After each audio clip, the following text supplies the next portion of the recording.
Sunday ngayon mga idol. So ngayong umaga is magre-repack tayo ng hub. So ito ngayon yung ipapakita ko sa inyo.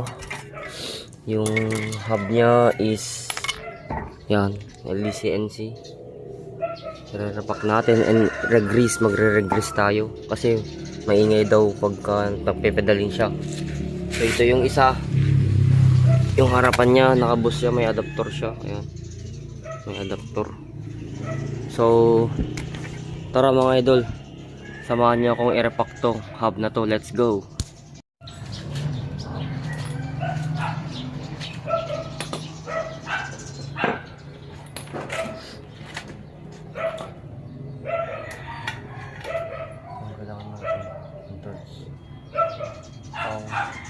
Ito yung kailangan natin na tools na pangbukas sa cassette dito para buksan natin itong bracket. So ayan, tignan natin. So ito rin yung pang kontra sa cogs para hindi umikot. Lagay natin dito mga idol. Ito yung pagsisilbing kontra natin. So ito yung ratchet. Ayan siya. Ang higpit ah. Okay, nabuksan na natin.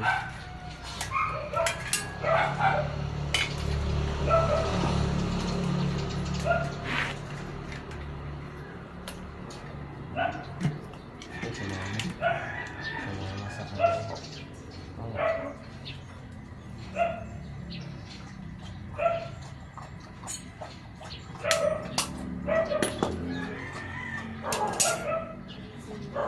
Ito yung kanyang prehab mga idol. Ayan, ratchet system siya.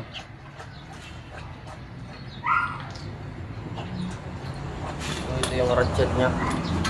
Ayan. Ayan yung ratchet system. Parang ano lang, DT Swiss na kinopya. Ito yung kanyang spring. Ayan. Magkabilang spring yan, kaso yung isa tinanggal ko mga idol.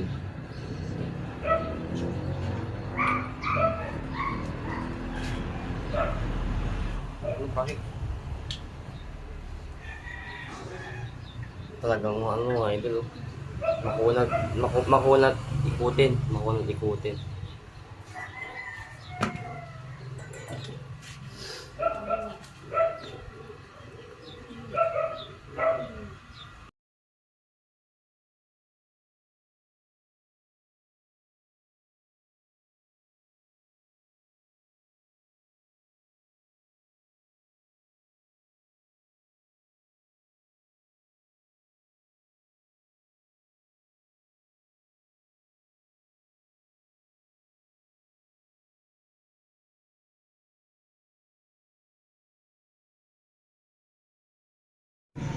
So ayan mga idol, natanggal ko na yung mga bearing.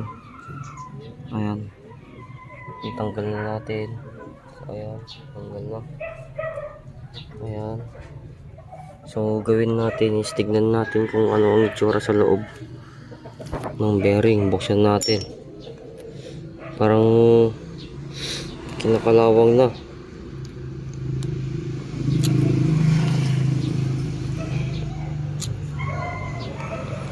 Ayun, oh. Ito yung loob niya mga idol, oh. Ayan, kinakalawang. Misa, buksan natin lahat para makita natin kung ano ang sa loob, kung wala ng grasa o natuyo na.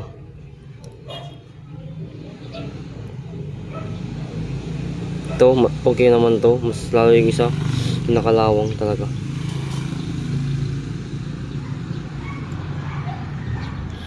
Ito, okay din. Ayan mga idol, malinis.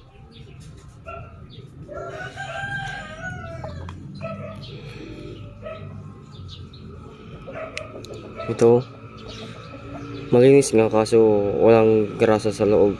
So i-repack natin, then lilinisan natin ng gasolina. So ito nga pala yung prehab nya. Ayan. Tapos ito yung mga, ito rin yung kanyang ratchet sa loob. parang DD Swiss. Ayan, ito yung mga adapter nya, intro axle, saka ito yung axle nya mga idol. So let's go, tara samahan nyo ako, lagyan natin ng gasolina yung mga bearing. Let's go, tara. So ayan na mga idol, lalagyan na natin ng gasolina itong mga bearing para malinisan natin ng mabuti. Ito yung mga kanyang seal, ito yung mga seal, yung kulay black na yan. Ayan, tapos lagyan natin ng gasolina. Ito mahigpit ah.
So ayan na yung mga bearing mga idol, malinis na, parang bago ulit. So bago natin repakin is lagyan natin ng sabon para matanggal yung mga gasolina nya. So let's go.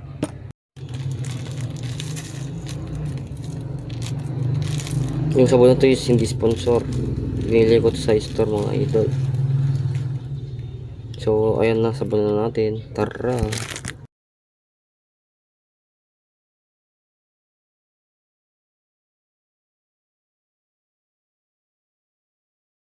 So ayan mga idol, yung mga bearing malinis na, parang bago ulit. Ayun oh, ayun oh, smooth na ulit mga idol. So ito yung ratchet nya, ratchet. Ayan, bilag natin para matuyo, para walang matira na tubig sa loob ng mga bearing, para pag rinepak natin ng grasa is wala nang tubig sa loob, upang sa ganon is mananatiling maganda yung grasa sa loob pagka walang halong tubig. Pati yung mga seal nya is papatuyuin natin pang sa ganon walang tubig sa loob. Mas maganda pagka napatuyo ng maigi.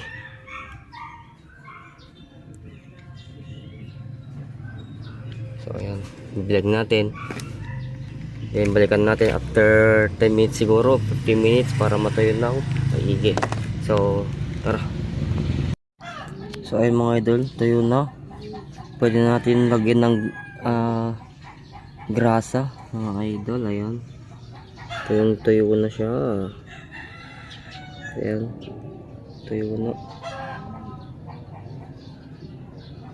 tuyo na mga idol. A few inches later. So ayan mga idol, i-repack na natin to. Lagyan na natin ng grease o grasa mga idol. So tara.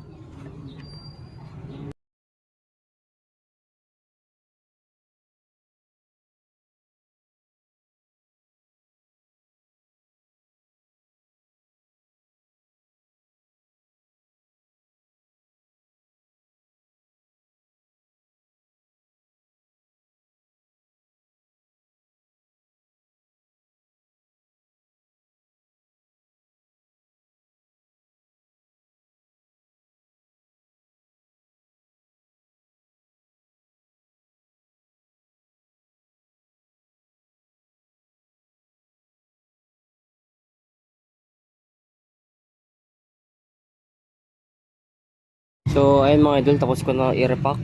So ang susunod natin gagawin is Ibabalik na natin dito sa mga bearing at saka hub niya. Ayan. Ibabalik na natin. So, let's go.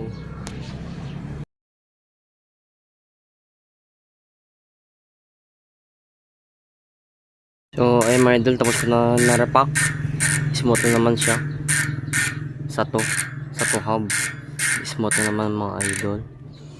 Oh, bagong grease, bagong grasa. So, check natin yung harap. So, ito yung harap. Ayan, smooth na naman mga idol. Smooth naman siya. Ayan. Power by sa 2. Yan yung frame niya. So, salamat. Thanks.